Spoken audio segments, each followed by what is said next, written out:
It's a historic moment. Poland and the other Eastern European countries, Hungary and the Czech Republic, mark the 25th anniversary of their accession to NATO. It's been one of the most successful of military alliances, welcoming recently Sweden and Finland. It was said to be brain dead a few years ago, and now perhaps it's found its true purpose. So, where are we now? After a quarter of a century of Poland in NATO, have we been on a 25-year collision course with Russia? Join me, Jan Darasz, on how we got here. The birth of NATO started with the Treaty of Dunkirk, signed by the United Kingdom and France in 1947, assuring military assistance and alliance in the event of an attack by Germany or the Soviet Union in the aftermath of the World War II. Eventually, the US joined in, resulting in a signing of the North Atlantic Treaty in 1949, giving birth to the NATO we know today. If there is anything certain today, if there is anything inevitable in the future, it is the will of the people of the world for freedom and for peace. Over the years, NATO has been expanding. Today it gathers 32 countries, with Sweden being the newest addition. Poland's journey to NATO began in 1989 when it ousted its communist government, paving the way to the collapse of the Warsaw Pact. Poland's membership in NATO was officially confirmed in March of 1999 when it passed the accession process alongside the Czech Republic and Hungary. During the 25 years of its presence in NATO, Poland has come a long way towards creating a modern military that meets the challenges of the 21st century. The army has professionalized, modernized, and adapted to NATO standards. Presence in NATO has meant for the soldiers of the Polish armed forces a time of dedicated service and dynamic development. The Polish military has been active in the creation of NATO security structures and has participated in numerous military missions beyond the country's borders. As part of NATO missions, Poland actively participated in operations in Albania, Kosovo, Bosnia and Herzegovina, Afghanistan and Iraq. Following Russia's invasion of Ukraine, the strategic importance of the NATO eastern flank has increased. The tensions between the alliance and Moscow have skyrocketed to levels not seen since the Cold War, but with it came stronger unity. When President Putin launched his full-scale invasion 2 years ago, he wanted less NATO and more control over his neighbors. He wanted to destroy Ukraine as a sovereign state, but he failed. NATO came back to its original mission, which is countering Moscow. But this time, Poland, Hungary and Czech Republic, which joined 25 years ago to the day, can count on help of 29 other countries.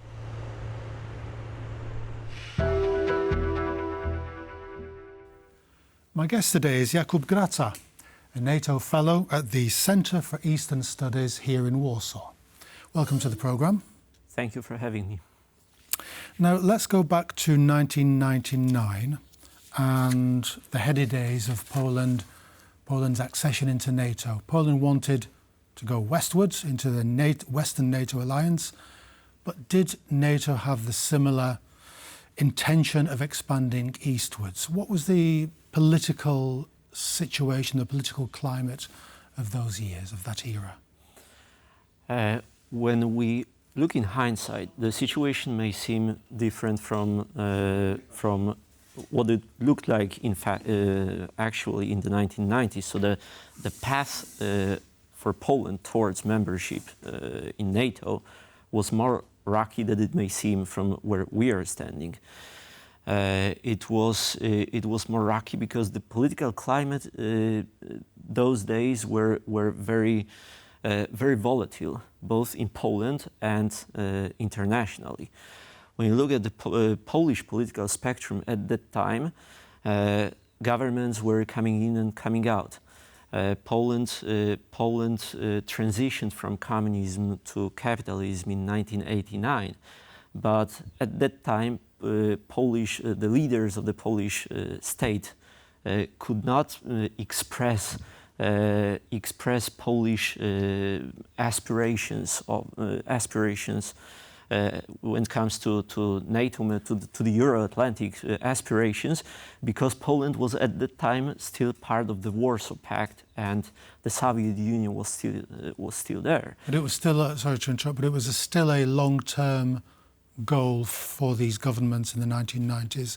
They may have changed rapidly, but they they maintained this goal of joining NATO. Yes. So on the one hand, the political climate, the political situation, both in Poland and internationally, was extremely volatile. But on the other hand, there was a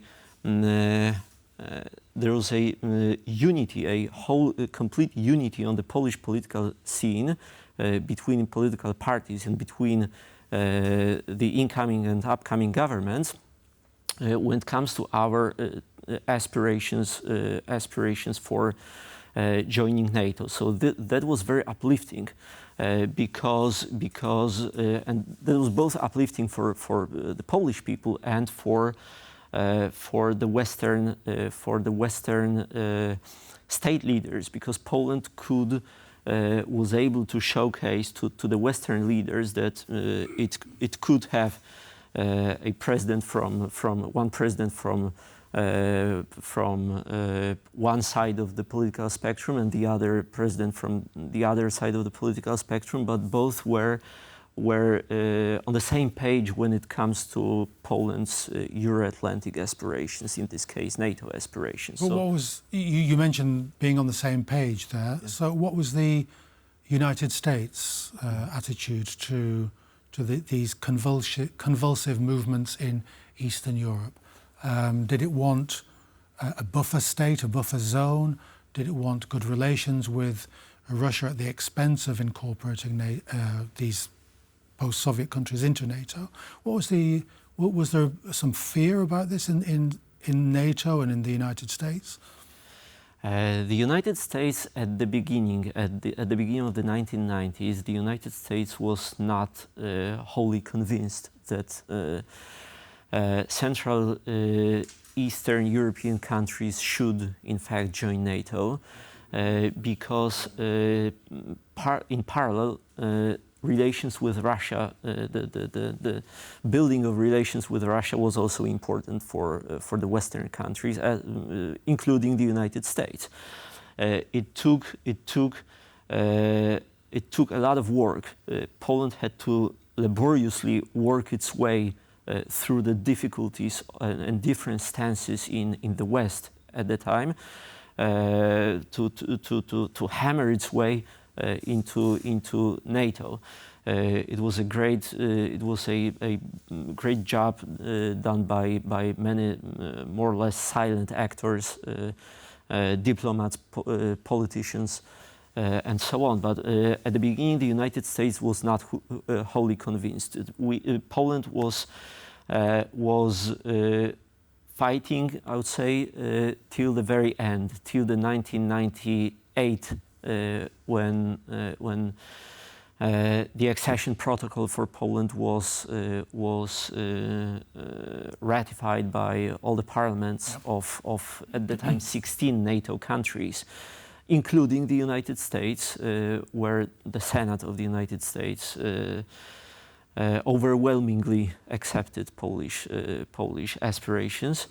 But it was never a foregone conclusion. Over the course of the 1990s, it was never a foregone conclusion that Poland would eventually join NATO, because relations with Russia were simultaneously, NATO was, and including the United States, were simultaneously developing relations with Russia and with Eastern European countries. Which is why the so-called NATO-Russia Founding Act was signed. Is this a contradiction that has been resolved, or does it still exist in Western political elite circles? Currently, NATO countries are more on the same page when it comes to the threat from Russia than they were in the past years, over the course of most of the post Cold War era. So NATO during after Russia invaded Ukraine 2022, NATO countries agreed that Russia is no longer a partner, that Russia that Russia cannot be considered a partner in the foreseeable future.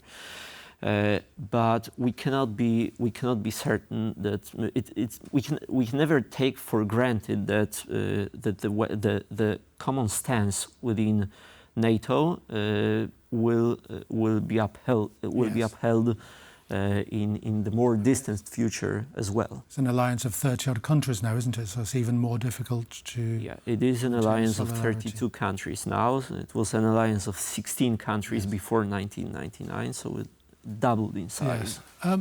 Let's go back as well as into Poland's transition, the Polish military transition from being a Soviet-trained armed forces into a NATO-trained armed forces. What did Poland obtain from NATO and vice versa? What could Poland give to the NATO alliance during this 25 years? Yes. At the beginning of the 1990s, it was quite a challenge both for Poland and for Western NATO allies to bridge a gap between Poland and other Eastern European countries, mainly Czechia and Hungary, which joined NATO at the same time that Poland did, as far as military is concerned, because Poland at the time Polish military was based on Soviet structures, Soviet command and control, Soviet equipment, and virtually no one in the military could speak English at the time. So it was really difficult to bridge a gap and to build real interoperability between Polish forces and NATO forces. It wasn't until the matter of that is just how ammunition was compatible with each other, or how pipes fitted in, all that, down to that kind of detail. Everything. But Poland had to meet certain very specific requirements from NATO, most among which was a requirement of the civilian control of the military, which was enshrined in the Polish constitution in 1997. So there was a lot of work to be done in 1990s, but it wasn't until 2022 that Poland divested of the large part of its post-Soviet equipment, donating it to Ukraine, and now it was until early 2020s that Poland came full circle to the process of the full-scale modernization of its armed forces and equipment. After Poland acceded to NATO, NATO expanded into what was called out-of-area operations, or Iraq, Afghanistan, Libya, other areas. Poland participated in that. What did the Polish armed forces? What was their attitude to fighting in Afghanistan?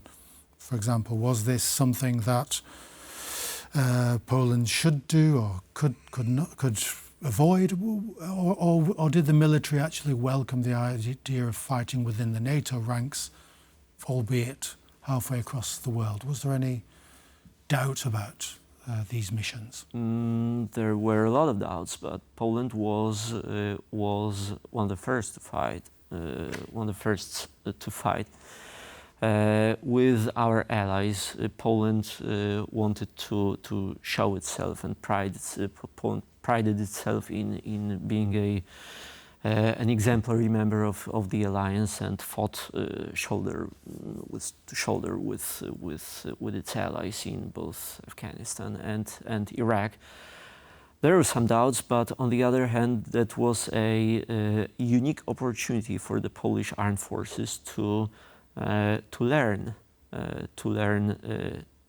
Western mentality, Western tactics, Western command and control and everything. It was a significant lesson for the Polish armed forces and for the Polish state to participate in the missions in Afghanistan and Iraq.